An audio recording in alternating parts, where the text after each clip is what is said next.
Bismillahirrahmanirrahim. Alhamdulillahirabbil alamin. Wassallallahu wasallam wa baraka ala abdihi wa rasulih nabiyina Muhammad wa ala alihi wa ashabihi ajma'in. Amma ba'd.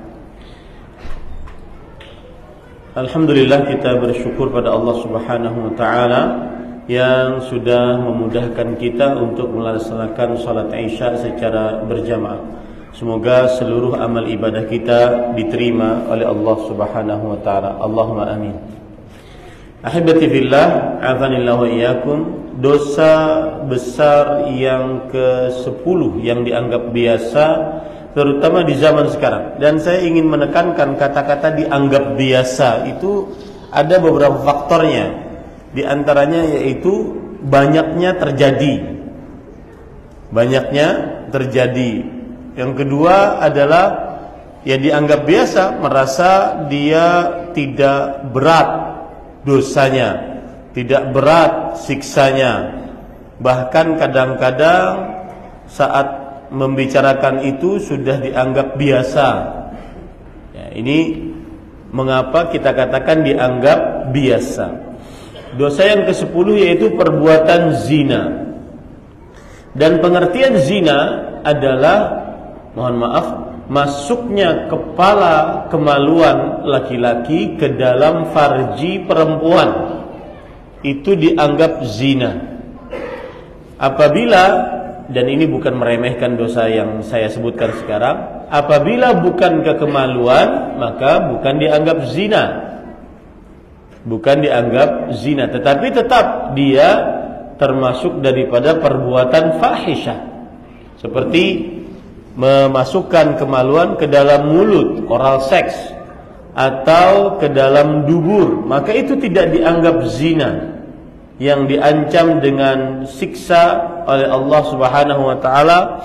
Kemudian juga diancam dengan tidak dikabulkannya doa oleh Allah Subhanahu wa taala.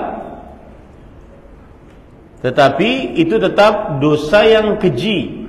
Melakukan oral seks, melakukan hubungan di dubur demi menjauhi zina, mungkin dia tidak tahan lagi, maka dia melakukan seperti itu. Itu tetap keji. Tapi yang dosa besar adalah memasukkan kepala kemaluan laki-laki ke dalam farji perempuan. Lihat hadis Rasul sallallahu alaihi wasallam. Nabi Muhammad sallallahu alaihi wasallam bersabda, "Wa min syarril makasib mahrul baghi." Termasuk cara mencari penghasilan yang buruk adalah upah dari menjual aurat. Wa huwa ma ta'khudhuhu muqabiluz zina. Dan dia apa yang diambil dari hasil perzinahan. Mahrul baghi adalah yang diambil dari hasil perzinahan. Dia jual dirinya dapat uang. Ini cara mencari duit rezeki yang paling terburuk. Kemudian para ikhwan yang dirahmati oleh Allah Subhanahu wa taala, disebutkan bahwa az-zaniyah, seorang wanita pezina, allati tas'a bi farjiha mahrufatun min ijabati da'wah. Dia bekerja dengan kemaluannya, maka diharamkan dikabulkan doanya. Indama tuftahu abwabus sama' fi nisfil lail.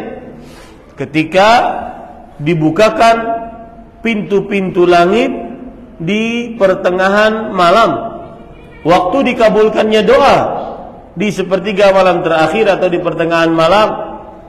Tetapi seorang wanita pezina tidak dikabulkan doanya karena dia mencari uang dengan zinanya. Dan di zaman kita sekarang ini, seorang perempuan berzina dengan laki-laki dianggap biasa. Bahkan sebagian di kota-kota besar menganggap kalau ada perempuan yang masih perawan dianggap aneh dan dianggap sok suci, dianggap bohong. Ini karena sudah tersebar perbuatan zina. Dan Rasul sallallahu alaihi wasallam bersabda tentang zina apabila sudah tersebar. Dalam hadis sahih Rasul sallallahu alaihi wasallam bersabda, "Lam tadhharil fahishatu fi qaumin qat hatta yu'linu biha illa fasha fihim at-ta'un wal awja' allati lam takun madat fi aslafihim allatina fi aslafihim." Yang artinya tidaklah kuat apa mereka mengumumkannya, biasa, dianggap biasa. Bahkan kadang-kadang publik figur diwawancarai padahal dia berzina, subhanallah ya.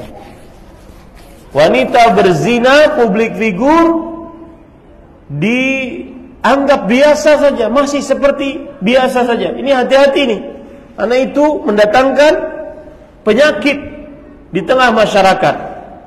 Tidaklah perbuatan zina diumumkan di suatu kaum sampai mereka mengumumkannya, sampai mereka menampakkannya, melainkan akan tersebar di tengah-tengah mereka penyakit ta'un, penyakit yang menyebar dengan cepat, wal auja' allati lam takun madat fi aslafihim, dan penyakit-penyakit yang belum pernah ada sebelum mereka. Ini para ikhwan yang dirahmati oleh Allah Subhanahu wa taala. Dan termasuk juga hati-hati kalau seandainya di sebuah daerah, desa, kelurahan ada sebuah tempat yang dilegalkan untuk dijadikan sebagai perzinahan. Maka ini Allah Subhanahu wa taala akan timpakan kepada mereka kematian, illa sallatallahu alaihimul maut. Maka Allah Subhanahu wa taala akan timpakan kepada mereka kematian. Ya, artinya apa? Allah Subhanahu wa taala akan mengumumkan kehancuran di daerah tersebut. Di daerah tersebut. Baik yang saleh kena, yang tidak saleh juga kena. Nanti dibangkitkan di hari kiamat sesuai dengan niatnya masing-masing. Maka ini hati-hati para ikhwah yang berkaitan dengan dosa zina. Anak-anak muda di zaman sekarang ya sudah ngekos, sudah di apartemen, maka hati-hati, jangan sampai dibiarkan dianggap biasa. Kemudian termasuk yang ke-11, dosa besar yang dianggap biasa. Dianggap biasa sekali lagi saya katakan karena sudah tidak ada yang melakukan amar ma'ruf nahi munkar, atau sudah banyak dan dianggap biasa, sudah tidak terasa berat, sudah tidak terasa itu adalah dosa besar, itu dianggap biasa maksudnya. Yaitu al-liwat, homoseksual atau lesbian. Ini jangan dianggap biasa. Ya, ini termasuk daripada dosa besar.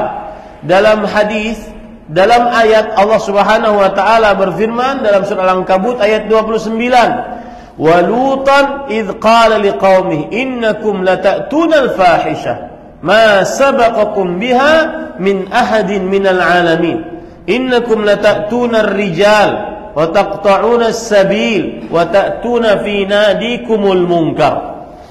Dan ingatlah cerita Nabi Lut ketika berkata kepada kaumnya, kalian benar-benar mengerjakan perbuatan keji yang belum pernah dikerjakan oleh seorang pun dari manusia sealam semesta. Subhanallah, di zaman itu. Ya, sesungguhnya kalian mendatangi para lelaki, laki-laki mendatangi para lelaki. Makanya hati-hati bibit-bibit yang menuju ke sana. Laki-laki gemulai, laki-laki suka goyang pargoy, laki-laki gemulai, ini hati-hati.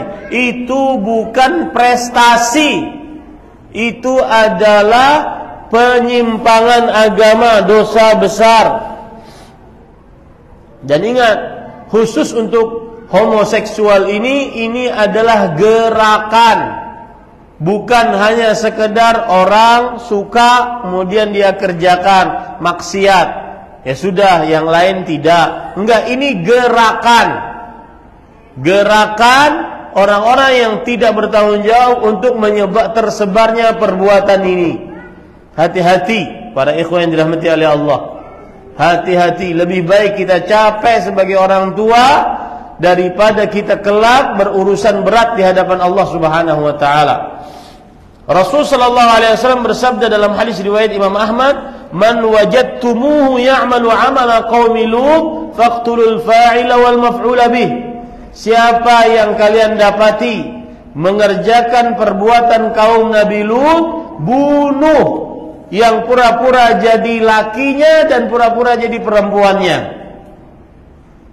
Tentunya kita di negara hukum di Indonesia ini tidak asal bunuh, akan tetapi kita serahkan kepada yang berwajib.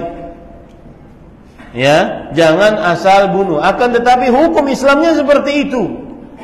Ini para ikhwah yang dirahmati oleh Allah Subhanahu wa taala. Ini termasuk dosa besar yang sangat sekarang ini benar-benar menjadi sebuah gerakan. Dan ini PR tersendiri. Obatnya cuma ilmu agama. Tidak ada obat lain. Belajar ilmu agama yang baik dan benar, niscaya keluarga kita akan terjaga dari dosa besar yang dianggap biasa ini. Kemudian yang keberapa? Ke-12, yaitu perempuan, seorang istri menolak untuk digauli oleh suaminya tanpa ada alasan syar'i. Bukan karena sakit, bukan karena letih, lemah, ya, tetapi memang malas saja bergaul dengan suami. Sudah bosan Ustaz, gayanya begitu-gitu aja. Ya, ini nggak boleh ditolak ajakan suami. Hadis riwayat Bukhari, Rasul sallallahu alaihi wasallam bersabda, "Idza da'a ar-rajulu imra'atahu ila firashihi fa'abat, fabata ghadbana 'alaiha la'anatha al-malaikatu hatta tusbih."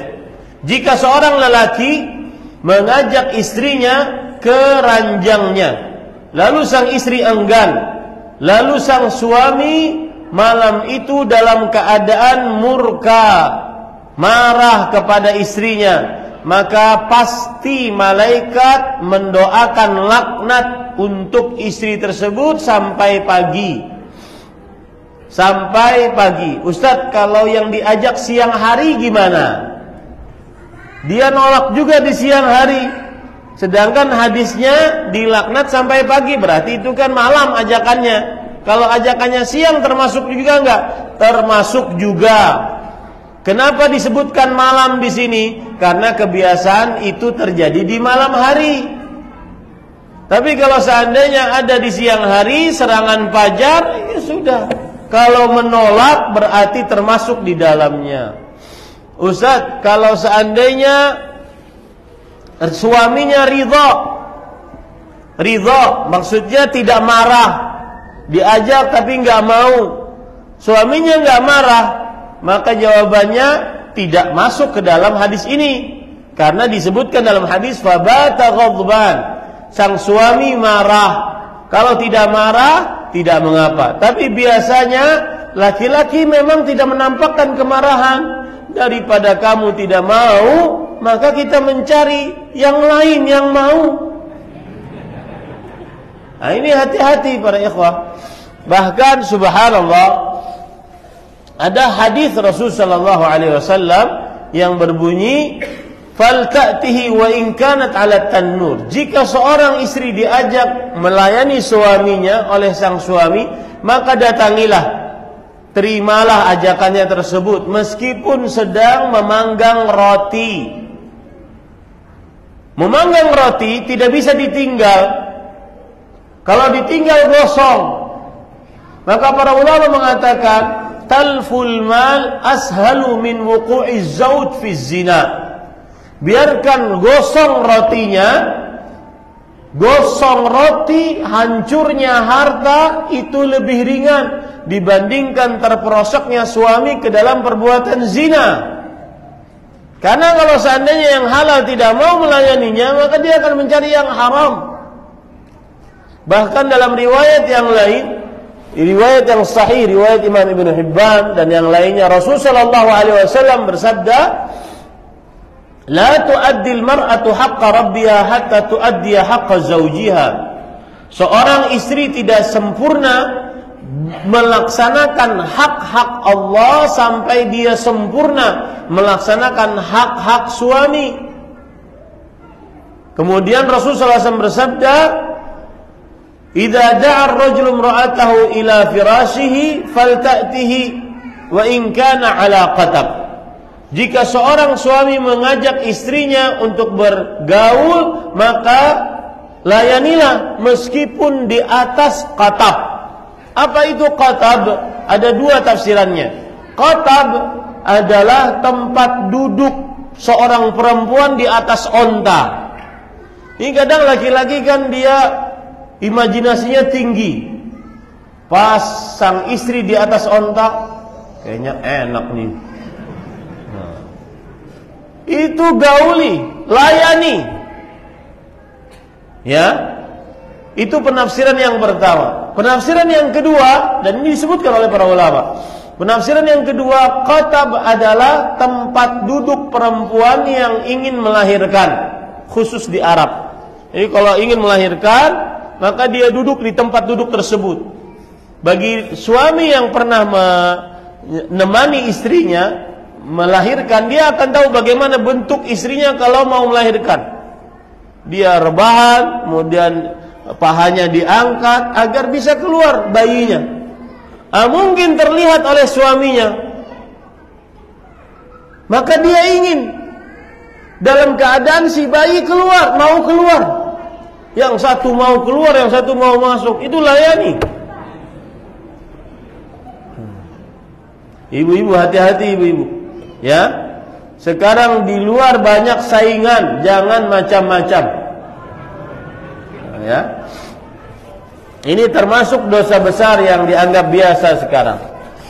Kemudian, termasuk dosa besar yang dianggap biasa, seorang istri meminta talak dari suaminya tanpa sebab syar'i. Seorang istri meminta talak dari suaminya tanpa sebab syar'i. Rasul sallallahu alaihi wasallam bersabda dalam hadis riwayat Imam Ahmad, "Ayyuma imra'atin sa'alat zawjaha at-talaq min ghairi ma ba's, fa haramun 'alaiha raihatul jannah." Wanita mana saja yang meminta suaminya talak tanpa sebab, maka haram baginya mencium bau surga. Mencium baunya saja, jangan masuk, baunya saja haram baginya. Artinya jauh sekali dari surga. Hati-hati istri-istri yang meminta talak tanpa sebab. Kemudian hadis riwayat Imam At-Tabarani dalam Al-Mu'jamul Kabir, "Innal mukhtali'at wal muntazi'at hunnal munafiqat." Wanita-wanita yang minta khulu' tanpa sebab, mereka adalah wanita-wanita munafik. Nah, nanti timbul pertanyaan, Ustaz, saya meminta ditalak karena suami saya poligami. Apakah itu sebab syar'i atau tidak? Maka jawabannya adalah bukan sebab syar'i apabila sang suami memang layak untuk berpoligami. Seperti dia bisa adil, dia kuat, dia bisa memberi nafkah, banyak uangnya, maka pada saat itu bukan sebab syar'i. Ya, itu bukan sebab syar'i. Jadi kecuali kalau seandainya suaminya tidak pantas untuk berpoligami dilihat dari sisi kekuatan, ya, sama satu istri saja sebulan sekali, atau dari sisi ekonomi, hutang di mana-mana, tapi bicaranya ingin poligami, ya. Kemudian atau dari sisi keadilan tidak bisa adil, maka pada saat itu dia berhak untuk menggugat cerai. Tapi ingat para ikhwah, tadi pagi saya kajian di Masjid Al-Ikhlas Dukuh Bima. Judulnya amalan qalbu yang keenam, Al-Qana'ah. Al-Qana'ah artinya adalah ada 3 unsur qana'ah. Yang pertama, merasa rela dengan yang didapat meskipun kurang cukup. Satu unsur pertama qana'ah. Rela dengan yang didapat meskipun kurang cukup. Alhamdulillah. Yang kedua, tidak mencari yang tidak ada. Unsur qana'ah. Alhamdulillah. Kemudian yang ketiga, mencukupkan dengan yang ada. 3 unsur qana'ah. Yang pertama, rela dengan apa yang didapat meskipun tidak cukup. 2, tidak mencari yang tidak ada. Yang ketiga, mencukupkan dengan yang ada. Dan disebutkan oleh sebagian ulama, termasuk qana'ah, potret qana'ah, ya, adalah suami beristri 1. Itu qana'ah. Kalau sudah cukup, apalagi kalau mencukupi istrinya, ya, istrinya terampil dalam mengurus perut suami, istrinya terampil dalam mengurus kemaluan suami, syahwat suami terlampiaskan dengan baik dan benar, suami sangat puas, berarti itu lebih dari cukup. Kalau yang kurang dari cukup saja, lalu dia qanaah dengan 1 istri tersebut, maka itu qanaah.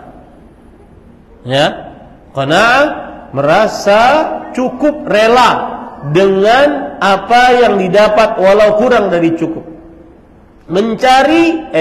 Tidak mencari yang tidak ada, mencukupkan dengan yang ada.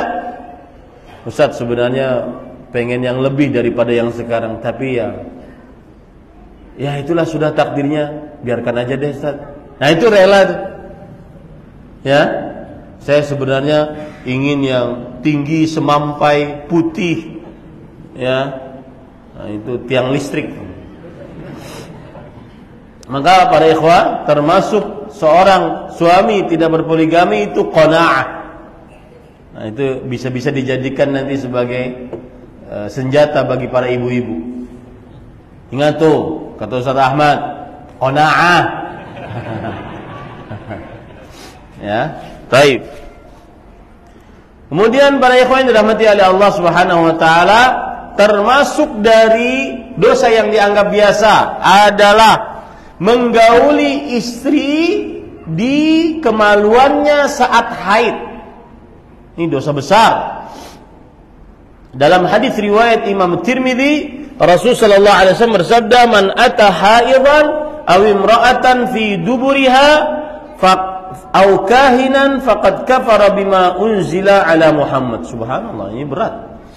Barang siapa yang mendatangi wanita yang sedang haid atau seorang perempuan di duburnya, atau mendatangi tukang ramal, lihat digandengkan dosa 3 ini dengan tukang ramal, mendatangi tukang ramal, maka sungguh ia telah kafir dengan apa yang diturunkan kepada Nabi Muhammad sallallahu alaihi wasallam. Hati-hati ya para suami, jangan menggauli istri saat haid di kemaluannya. Jangan menggauli istri di duburnya. Ya. Dan termasuk buruknya kaum homoseksual ini, mereka disebut oleh para ulama sebagai kaum mudabarah. Apa itu mudabarah? Mudabarah diambil dari dubur. Ya, karena laki-laki sama laki-laki tidak ada farjinya, akhirnya dicari lubang yang lain, yang ada cuma dubur. Maka melakukanlah mereka di situ. Maka disebut oleh para ulama kaum mudabarah.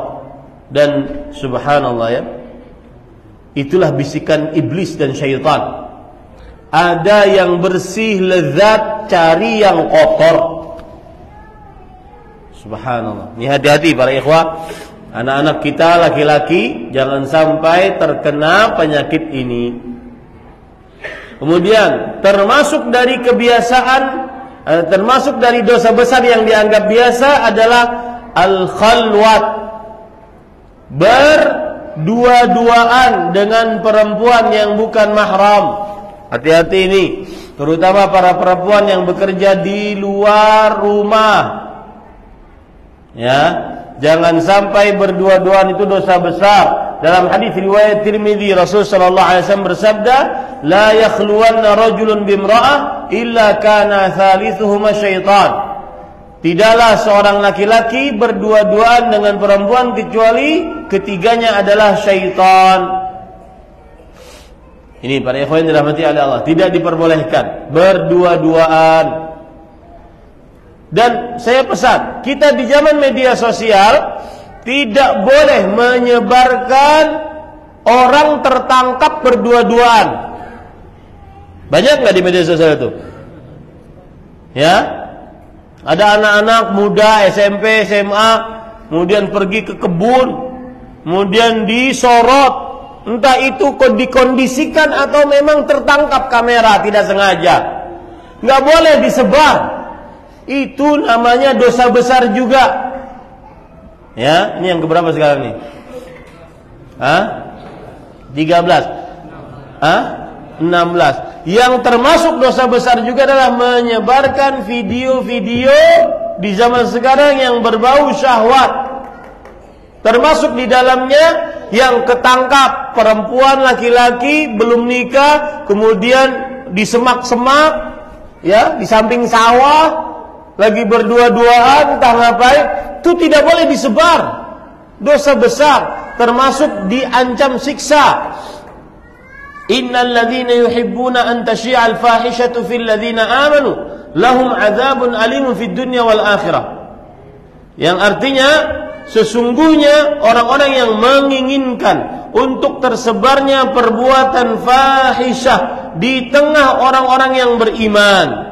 Kita tidak membicarakan orang yang, mohon maaf, membuat video porno kemudian dia sebarkan, dia jual. Kita tidak bicarakan itu, jelas sudah. Tapi ada sebagian yang tidak tahu bahwa apabila ada orang ketangkap kamera, entah dikondisikan atau tidak, dia ketangkap kamera, ya, kemudian digerebek, kemudian disebarkan. Itu nggak boleh disebarkan itu. Itu termasuk daripada menyebarkan fahisyah di tengah orang-orang yang beriman. Diancam siksa oleh Allah, siksa yang pedih di dunia dan di akhirat. Surat An-Nur ayat 19. Termasuk di dalamnya suami istri ngobrolin yang syahwat. Seperti di media sosial sekarang. Meskipun sang istri tidak terlihat, kemudian ada di depannya suami, divideoi suaminya, sang istri telanjang bulat. Ini nggak boleh. Nanti yang menonton pikirannya traveling kemana-mana. Nggak boleh ini tersebar. Ya, semua yang berkaitan dengan hubungan suami istri tidak boleh diceritakan, apalagi pelukan, divideokan. Ini nggak boleh para ikhwan. Ini dosa besar. Rasul sallallahu alaihi wasallam bersabda, "La taf'alu, jangan kalian lakukan itu." Itu seperti, perumpamaannya adalah seperti syaitan, kamathali syaitan laqiya syaitanatan fi tariqin faghashiyaha wan nasu yanzurun. Perumpamaan orang suami dan istri yang memperlihatkan hubungan di atas ranjangnya atau menceritakan baik dengan isyarat. Ini seperti perumpamaan setan laki-laki, bahasa hadisnya begitu, dengan setan perempuan bertemu di tengah jalan, lalu mereka bergaul dan orang-orang nonton. Ini nggak boleh para ikhwan yang dirahmati oleh Allah Subhanahu wa taala.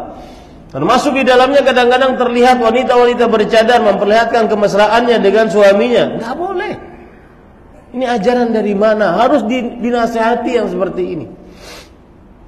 Terutama yang berkaitan dengan ranjang, tidak boleh diceritakan sama sekali, itu dosa besar.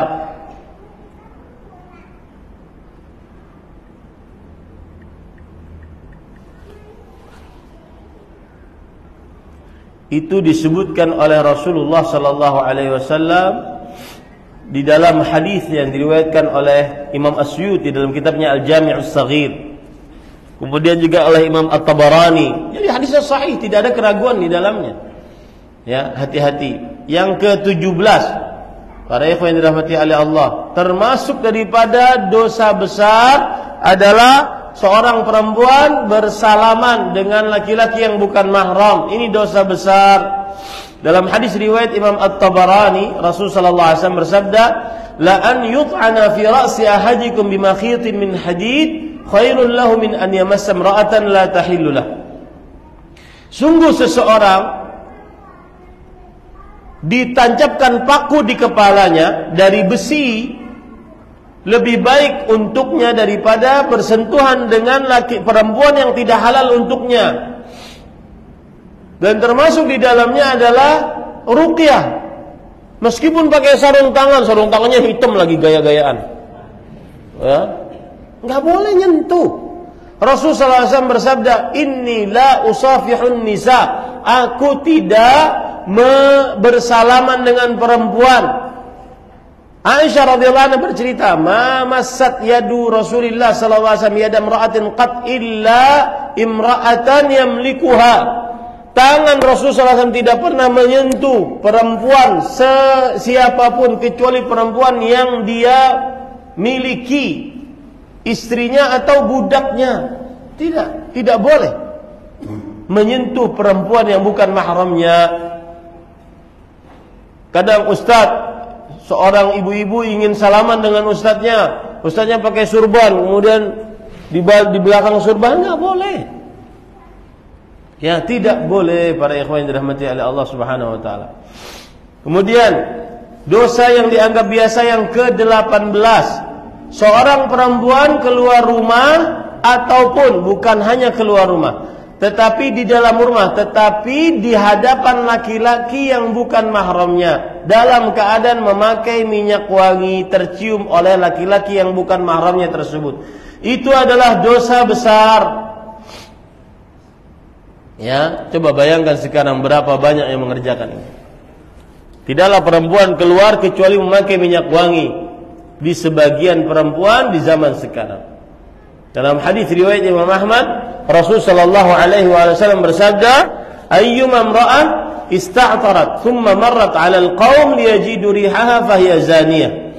Wanita mana saja yang memakai minyak wangi lalu dia melewati orang-orang agar mereka mencium baunya sehingga tercium baunya, ya, maka dia adalah wanita pezina. Dalam hadis riwayat Imam Ahmad yang lain, "Ayyu imra'atin tatayyabat thumma kharajat ila al-masjid liyujada rihuha fa lam yuqbal minha salatun hatta taghtasila ightisalaha min al-janabah." Seorang perempuan yang memakai minyak wangi kemudian pergi ke masjid, bukan ke mall, bukan ke tempat kumpul-kumpul, ke masjid untuk ibadah berarti, sehingga dicium bau wanginya, tidak diterima dari perempuan tersebut sholat apapun sampai dia mandi menghilangkan bau wangi tersebut seperti dia mandi junub. Subhanallah, ya. Ini bapak-bapak yang ada di hadapan saya, laki-laki yang mempunyai rasa ghairah terhadap keluarga perempuannya. Jangan sampai dibiarkan keluarga perempuannya keluar dengan atau tercium oleh laki-laki yang bukan mahramnya bau wanginya. Kemudian termasuk daripada dosa besar yang ke-19, laki-laki yang dayyuth, laki-laki yang membiarkan keluarga perempuannya, istri, anak perempuan, cucu perempuan, kakak perempuan, adik perempuan, ibu, bibi, keponakan, ya, yang merupakan rahim-rahimnya, di laki-laki tersebut membiarkan perempuan tersebut mengerjakan yang mengerjakan yang membuka auratnya atau tercium bau wanginya. Ini namanya laki-laki dayyus. Laki-laki dayyus, termasuk di dalamnya di zaman sekarang ini saya perhatikan, perempuan memakai jilbab. Jilbabnya cuma kain panjang lalu dia lilit-lilit. Betul tidak sekarang? Seperti itu sekarang jilbab perempuan. Itu bukan hijab yang sempurna. Itu bukan jilbab, itu hanya sebatas khimar. Khimar adalah kain yang menutupi rambut perempuan. Dan itu tidak cukup. Itu tidak cukup. Apalagi kadang-kadang sebagian di dahinya kelihatan rambutnya. Kelihatan rambutnya dosa besar. Dan apabila laki-laki membiarkan itu, maka dia dayyus. Rasul sallallahu alaihi wasallam bersabda, riwayat Imam Ahmad, "Thalathatun qad harramallahu alaihimul jannah." 3 orang yang Allah telah haramkan atas mereka surga. Mudminul khamr, yang kecanduan minuman yang memabukkan, wal'aq, dan anak yang durhaka, wad dayyuth alladhi yuqirru fi ahlihi al-khubsa, dan laki-laki dayyuth yang membiarkan kekotoran terjadi di tengah keluarga perempuannya. Keluarga perempuan keluar tanpa hijab, tanpa jilbab. Keluarga perempuan berdua-duaan dengan laki-laki yang bukan mahram. Kadang-kadang si orang tua kasihan kalau anaknya belum punya pacar. Ya, anaknya diadem-ademin oleh orang tuanya. Sabar ya nak, insyaallah bulan depan ada yang ngapelin kamu. Nah, ini dayyuth ini. Ini dayyuth. Ya, hati-hati laki-laki seperti itu. Kemudian para ikhwan yang dirahmati oleh Allah Subhanahu wa taala, termasuk dosa besar yang dianggap biasa, makan harta riba, menghutangi dengan riba. Ya. Ingat para ikhwah, hutang itu akad kebaikan seorang muslim kepada muslim lainnya, bukan mengambil keuntungan dari akad tersebut. Menghutangi dengan riba atau berhutang dengan riba. Kemudian termasuk dosa besar yang selanjutnya adalah menutup aib barang yang dijual. Jual motor, jual mobil, jual HP, jual laptop, jual apapun. Menutup barang yang dijual. Menutup aib barang yang dijual. Ketika ditanya bagaimana, pernah tabrakan enggak? Cek aja sendiri. Nah, itu enggak boleh itu. Ya, tidak diperbolehkan. Jazakallah. Ini para ikhwan yang dirahmati oleh Allah Subhanahu wa taala. Ya. Terakhir berapa itu?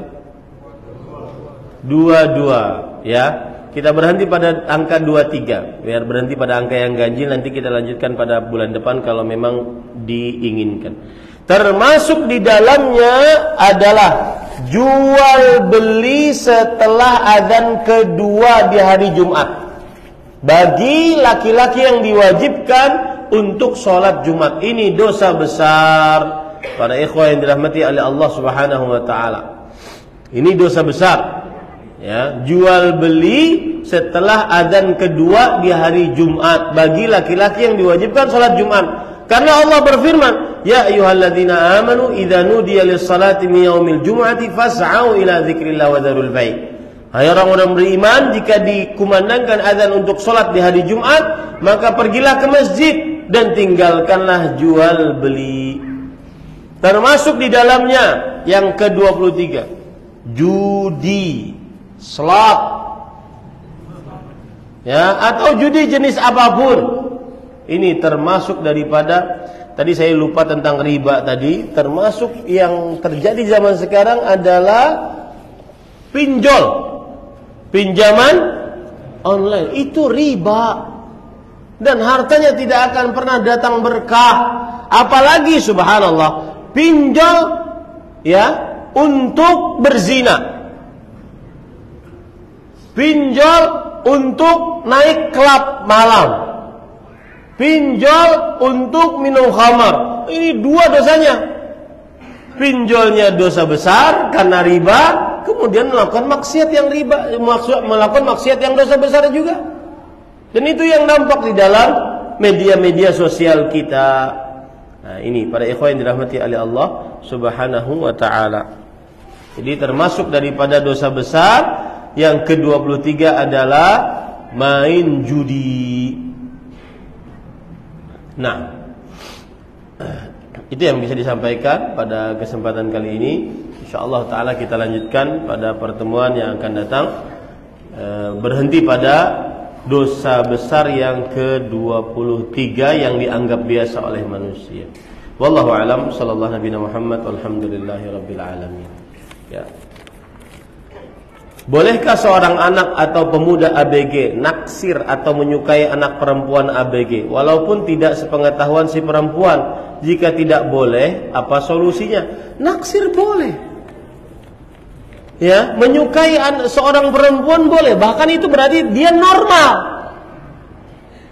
Dia normal. Ada santri saya, santri ini, ya, yang hidupnya di pesantren. Santri saya DM-an dengan santri putri. Ada lagi kasus lucu. Seorang santri surat-suratan dengan santri putri. Caranya bagaimana? Kalau pas lagi pengajian begini kan dikumpulkan santri putra, santri putri di sana. Jadi santri putra ini dia nulis surat, letakkan di dinding kamar mandi. Nanti santri putri ke situ ngambil suratnya. Ini berarti santri saya normal. Ya, normal, dari sisi itu baik. Tetapi tidak boleh untuk berhubungan lebih dalam kecuali mau menikahinya. Jadi seorang, misalkan nih, seorang perempuan mengatakan dalam hatinya, aduh, kok saya menyukai ustadz itu ya? Gak apa-apa sih dipoligami sama ustadz itu. Boleh gak? Boleh, dalam hati boleh. Siapa yang bisa mengatur hati manusia? Siapa? Allah. Gak ada yang bisa ngatur kecuali Allah Subhanahu wa ta'ala. Yang salah adalah apabila si perempuan tersebut mengatakan, Ustadz, saya tertarik dengan Ustadz, jadikan saya istri. Nah, ini gak boleh. Kenapa? Ustadz manusia. Caranya bagaimana? Dia ngomong kepada keluarga laki-lakinya, kemudian tolong bilangin ke Ustadz, saya mau jadi istrinya. Nah, itu baru boleh. Bisa dimaklumi ini? Jadi, naksir perempuan berarti itu normal. Yang gak normal, naksir pedang. Ini gak normal. Yang tidak boleh adalah ketika dia berhubungan yang lebih dalam tanpa ingin menikahinya, tidak melalui mahramnya atau pacaran. Itu yang tidak boleh. Ya, wallahu a'lam. Apa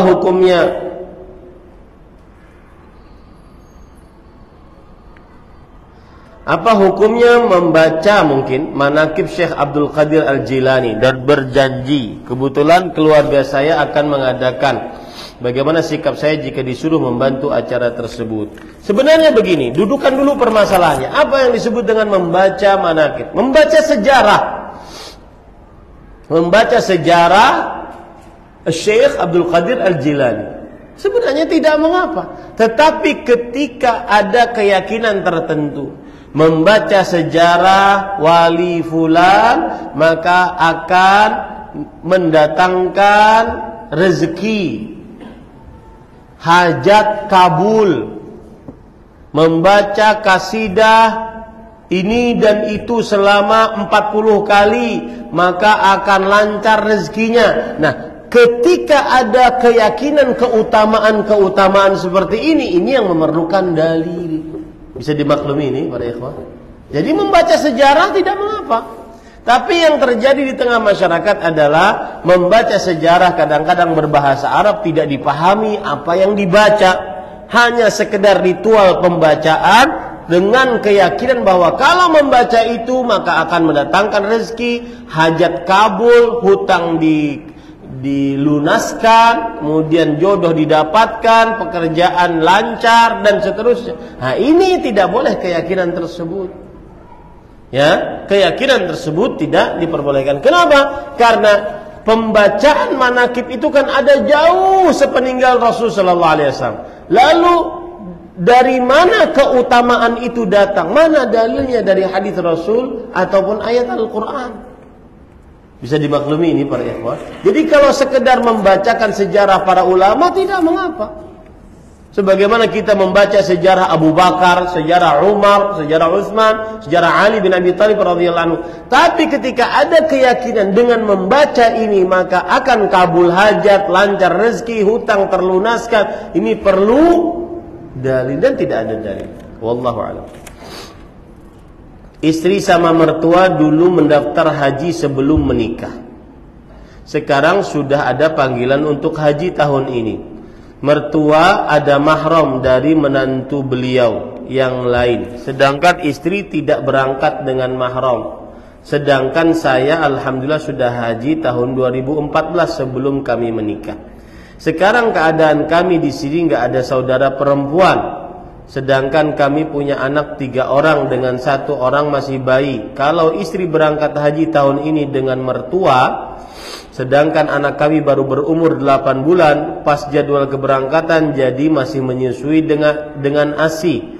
Jadi apakah istri boleh berangkat sekarang dalam keadaan tidak mempunyai mahram dan dalam keadaan punya bayi yang masih menyusui? Jazakallahu khairan. Jawabannya adalah wallahu a'lam, pendapat yang dikuatkan dan saya menguatkan pendapat ulama yang mengatakan bahwa perempuan pergi berhaji wajib dengan mahram, biarpun itu haji wajib. Dan ini tidak sesuai dengan madhab Syafi'i. Madhab Syafi'i membolehkan kalau seandainya itu haji wajib maka silahkan dia pergi haji asalkan dengan teman-teman yang memberikan keamanan. Saya lebih condong kepada pendapat ulama selain itu yang mengatakan tetap haram untuk berhaji seorang perempuan meskipun haji wajib tanpa mahram. Karena Rasul sallallahu alaihi wasallam bersabda, "La tusafir mar'ah illa wa ma'aha dhi mahram." Tidak boleh seorang wanita bersafar kecuali bersamanya mahramnya. Lalu ada seorang lelaki mengatakan, "Ya Rasulullah, inni kutibtu fi ghazwati kadza wa kadza wa inna imra'ati kharajat hajjah." Seorang laki-laki mengatakan, "Wahai Rasulullah, saya terdaftar di pasukan ini untuk ikut berperang dan istriku ingin menunaikan ibadah haji. Lalu bagaimana saya sebagai suami?" Rasulullah SAW mengatakan, "Intaliq fahujja ma'a imra'ati." Pergilah dan berhajilah bersama istrimu. Ini menunjukkan bahwasanya pendapat yang lebih dikuatkan adalah meskipun haji wajib. Apa arti haji wajib? Apa arti haji wajib? Haji yang baru pertama, haji Islam, bukan haji sunnah. Ya, haji Islam.